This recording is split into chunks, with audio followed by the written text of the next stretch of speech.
Good evening. Weena Band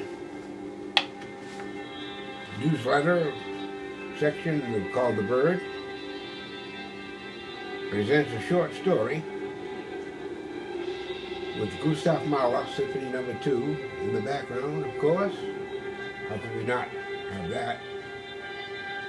And I'm Hank Weiner, and I'm going to give the reading about what is cerianism. Cerianism, it's not a religion I made up. It's a Weltanschauung, a worldview, as an alternative to traditional religions. And some of you might go, oh my goodness, did you hear that, Mildred? Something other than traditional religion. Shema Yisrael Adonai Eloheinu Adonai Echad Yishkadash v'Yishkadash Shemei Rabbah. Switching. Pater Noster Quies in Calis et Minyan Regnum Tuam in Sikut. And it goes on, Abadaki Hati, and it goes on and on and on about religions.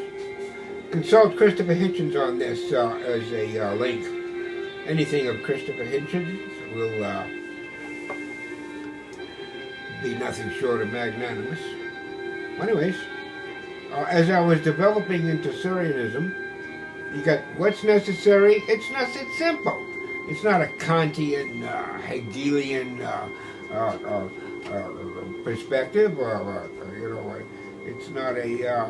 What was the guy said the other day? He said, what was that thing with the synthesis and all that, and all that? If Socrates is a man, all men are mortal, that thing. Syllogism, don't worry about that.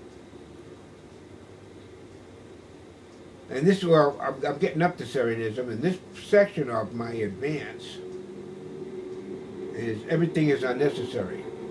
By the way, in this Gustav Mahler Resurrection Symphony No. 2, he finds refuge in God and the thought of resurrection. That's what he's searching for. He's searching, like a lot of these composers, they're searching for God. And that's the issue these days, isn't it? Those days and days to come. And irrespective of political perspectives, that I don't know to what extent they have a connection to God, other than just politicians going, nam yoko, re mi ni so yo to so mi no so no man. Politicians. Is this my best side when I pray? How am I looking now? Okay. Here we go. I don't know if I'm going to need the mic. That helps. Well, that makes me feel good to hold the mic. Gives me kind of like a lino blanket. Don't worry about God. You invent unnecessarianism as you go. You don't study it. It's like love. You don't, hey, go check out page 32, Ralph. And that'll teach you how to kiss her. You kiss from love, There are no rituals, dues, or any obligations of any kind. No book has been written about it. It should never be, of course. It may be unnecessary to think that. Moving on. Since realities are conditioned by their opposites, I got that idea from Paul Hoare many years ago. Paul Hoare said that he was H-O-A-R-E, my Irish friend in Boston. And Paul said we were up in, where was it? We're up at City Point. We were going to jump off the fences there. And before he jumped, he said, realities are conditioned by their opposites. And then he disappeared. All right. Where'd you go, Paul? Since realities are conditioned by their opposites, everything is what it is.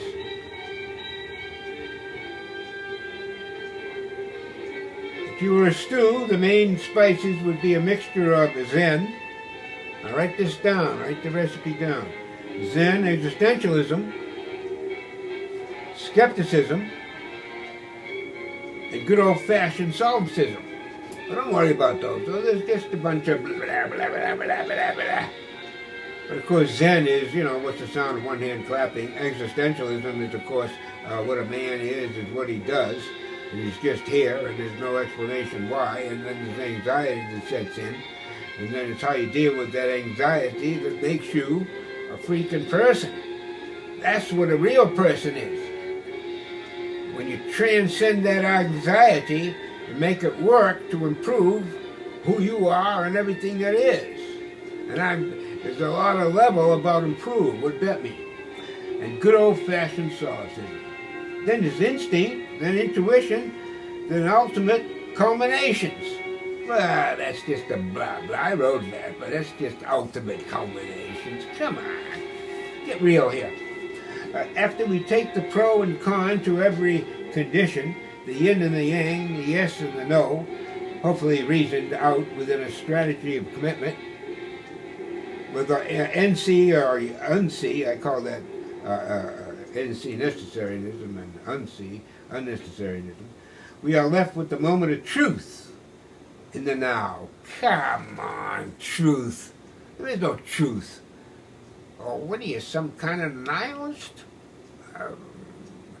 Like Christopher Hitchens might agree with that. I don't know. Here's to you, Chris. Here's to you. We could have had a great friendship because I was an old-time bartender. And also arrive at the perfected instant when the action just happens. Ding an sich. Now that is a German term, means the thing in itself. It comes from Kant, as I glean from it. I'm not speaking in some as if I'm a Kant, categorical. It's just hey, I popped the pill last night and I read Kant and understood everything. And in fact, I made a few changes. Well, good for you. And then truth in the now, and also arrive at the perfected instant when the action just happens, ding on second, in itself. That's the thing in itself. How is a thing in itself? How can I be in myself? I mean, come on. You have to look at it through another perspective. That's the trick. You look at it from another perspective. That's the trick. Even transcending individual instinct, if you believe that various collective instincts exist for an ultimate purpose. The human spirit hating a vacuum, the rolling of an alligator, a small girl smiling to the spring wind who had become accustomed to holding her buttercup hand testingly out of the window in order to possess a little unexpected rain, a large progressive jackpot, over 2 million, the perfume of her lace, the Bach chaconne played upon the cello of Pablo Casals, the hush that could have exploded the world at the Last Supper, and the deterministic, let me say that right, deterministic ebb of the last human thought, conscious.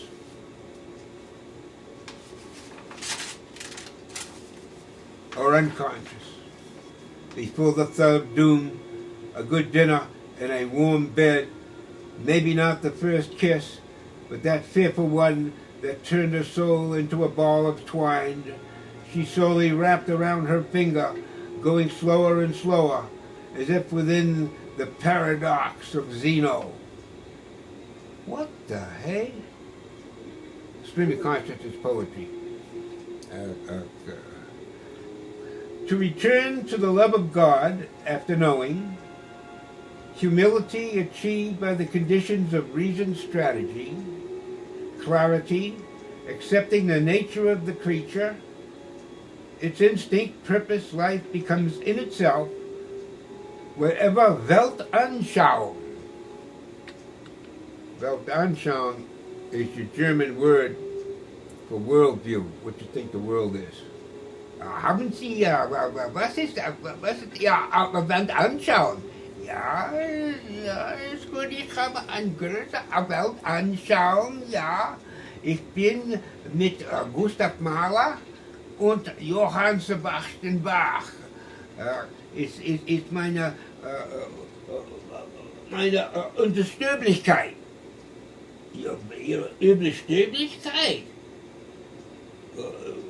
Ist es ölig? Nein. Okay, back here. Let's cross the Atlantic and through the desert. Wherever Weltanschauung flutters its silk robes on the stage of chance, return to the love of God.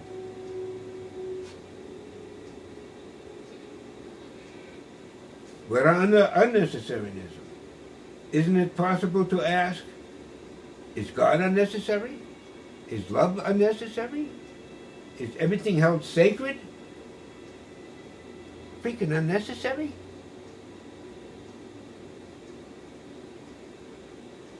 If locked in the anti-humility modal, replete with the strategies of aggrandizement, usurpation of the free will of joys of those not you, and who will continue to ask.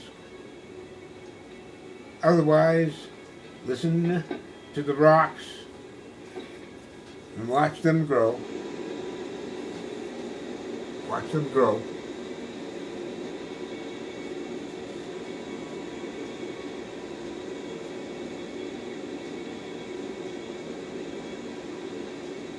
There are about 10 on my bureau.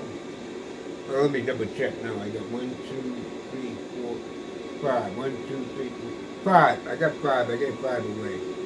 I lost them. I don't know. These are the rocks of my humility, clarity, and purpose, plus two levels of awareness that I'm hoping to attain in this lifetime. I'll be lucky to touch one. That's why I have the Hank Weena band. Kind of a rocket heading towards that. I got 10 rocks on the bureau. I don't pray to them, but arrange them as if they were components of mine.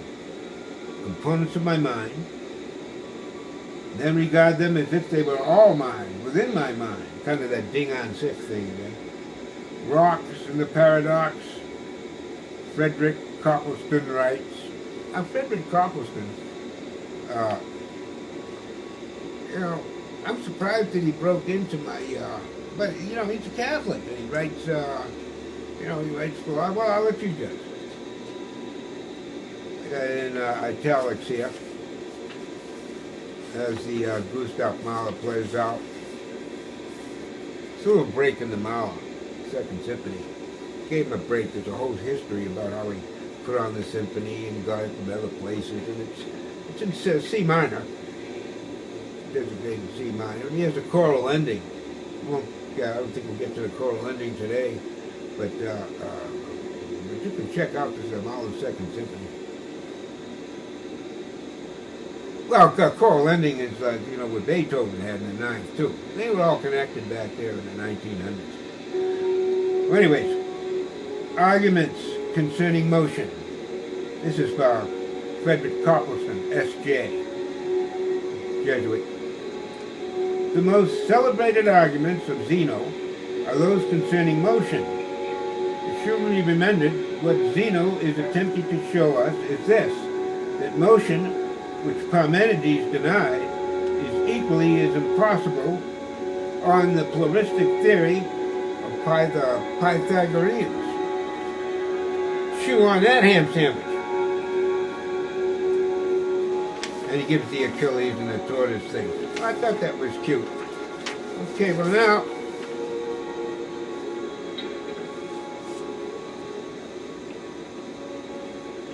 I'll make the closing statement. But let Gustav Mahler pervade a little bit.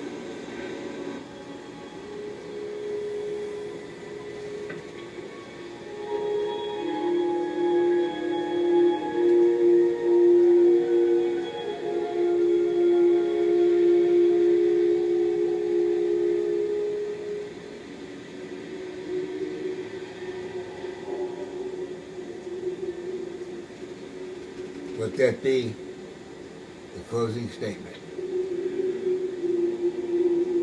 Well, here's a little of the choral.